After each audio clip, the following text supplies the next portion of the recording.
নমস্কার, cook with চৈতালিতে সবাইকে স্বাগত।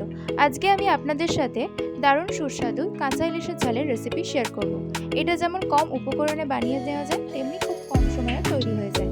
এর জন্য আমি মিক্সার গ্রাইন্ডারে নিয়েছি 2 চামচ সাদা সর্ষে, 2 চামচ কালো সর্ষে, 2 চামচ পোস্ত আর 2টো কাঁচা লঙ্কা। সব কিছু দিয়ে সামান্য পরিমাণে জল দিয়ে গ্রাইন্ড করে নেব। এবার কড়ায় সর্ষের তেল দিয়ে তাতে দিয়ে দিচ্ছি কালো জিরে ফোড়ন।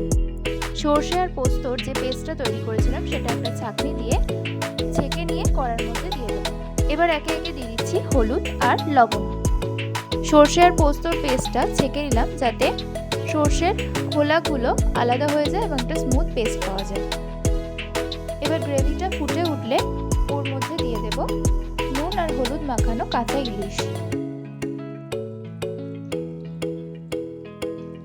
এতে 2 থেকে 3টে চেরা কাঁচা লঙ্কা দিয়ে ঢাকা দিয়ে দেব এবং গ্যাসের ফ্লেমটা এই সময় লোতে করে দেব।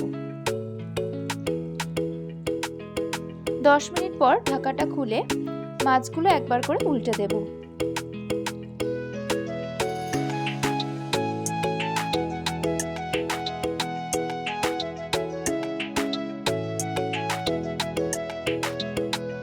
আরও 5 থেকে 7 মিনিটের জন্য ঢাকা দিয়ে রান্না হতে দেব। 5-7 মিনিট পর ঢাকা খুলে ওপর থেকে কাঁচা সর্ষের তেল ছড়িয়ে দেব।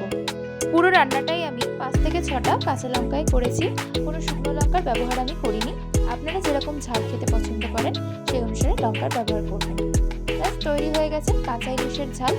রেসিপিটা ভালো লাগলে অবশ্যই লাইক এবং শেয়ার করে দেবেন এবং আরও নতুন নতুন রেসিপি পাওয়ার জন্য কুক উইথ চৈতালি চ্যানেলটি সাবস্ক্রাইব করে দেবেন।